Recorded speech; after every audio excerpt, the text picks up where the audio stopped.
Mau nggak saya bacakan Al-Baqarah 275? Mau. Kalau yang di sini mau? Siap? Al-Baqarah 275? Baik. Kalimat pertama.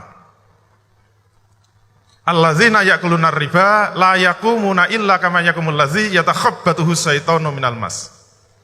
Orang-orang yang makan riba tidak dapat berdiri, melainkan seperti berdirinya orang yang kerasukan setan lantaran menderita penyakit gila. Nah, yang menarik dari kalimat pertama ini apa? Ada kata-kata la yaqumuna, tidak dapat berdiri. Ini menarik kenapa?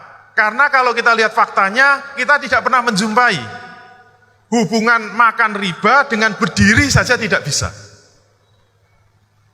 Tapi kenapa Quran mengatakan orang-orang yang makan riba itu tidak dapat berdiri? Faktanya kan orang tukang makan riba malah berdirinya gagah-gagah kan? Bajunya bagus-bagus, mobilnya mewah-mewah. Siapa? Mohon maaf para pegawai bank. Mohon maaf. Kita tidak pernah melihat faktanya, apa hubungannya makan riba dengan berdiri saja tidak bisa, kecuali harus lihat tafsirnya. Kalau kita lihat tafsirnya, salah satunya tafsir bil ma'thur, tafsir dari penjelasan Rasul. Ternyata saya baca dalam satu kitab, Rasul pernah menjelaskan. Ini terjemahannya saja. Rasul mengatakan, pada waktu aku dimi'rajkan ke langit, aku melihat sekelompok orang yang diinjak-injak oleh para pengikut Fir'aun. Mereka diberdirikan di dekat tepi api neraka. Mereka berkata, wahai Rob kami jangan pernah terjadi kiamat, wahai Rob kami jangan pernah terjadi kiamat, wahai Rob kami jangan pernah terjadi kiamat. Berarti ini belum kiamat. Nah, yang menarik apa dari hadis tadi? Kenapa mereka sampai diinjak-injak pengikut Fir'aun? Ternyata mereka ini sekelompok orang yang perutnya membesar sebesar rumah. Sehingga mereka berdiri saja tidak bisa. Terjawab. Kenapa tidak bisa berdiri? Karena perutnya membesar sebesar rumah. Kemudian Nabi bertanya kepada malaikat Jibril, karena yang mendampingi kan Jibril. Wahai Jibril, siapa mereka itu? Nah, jawabannya ini yang mengagetkan. Jibril menjawab, mereka adalah para pemakan riba dari kalangan umatmu.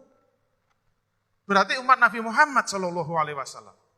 Kemudian Jibril mengutip ayat tadi, la yakumuna illa kama yakumul ladzi yatakhabbathu syaitanu minal mas. Yang mereka tidak dapat berdiri, melainkan seperti berdirinya orang yang kerasukan setan, lantaran menderita penyakit gila. Terjawab sekarang, kenapa ada umat yang besok tidak dapat bangkit, tidak dapat berdiri? Nanti kita lihat dalam riwayat lain, besok ketika hari pembangkitan, semua manusia dibangkitkan dari kuburnya. Semua manusia bangkit, semua manusia berjalan menuju satu titik di padang mahsyar. Satu-satunya kelompok manusia yang tidak bisa bangkit adalah para pemakan riba. Kenapa? Karena perutnya membesar sebesar rumah. Terus rumahnya sebesar apa? Tergantung kredit rumahnya kan. Kalau kreditnya tipe 36 berarti ya nanti perutnya 6 kali 6 ukurannya. Kalau kreditnya tipe 70 ya mungkin 7 kali 10 meter. Tapi sayangnya isinya bukan rumah. Kalau isinya rumah masih bisa diwariskan kan. Ini masih di alam kubur ya. Ternyata kata Nabi, kenapa mereka tidak bisa bangkit? Karena perutnya membesar sebesar rumah dan isinya adalah ular-ular berbisa yang bisa terlihat dengan jelas dari luar perut mereka. Ternyata isinya bukan rumah. Ternyata isinya ular-ular berbisa sampai sebesar rumah. Sehingga mereka ketika dibangkitkan di padang mahsyar tidak bisa bangkit. Kalau jalan kayak suster ngesot, gak bisa jalan. Siapa mereka itu? Para pemakan riba.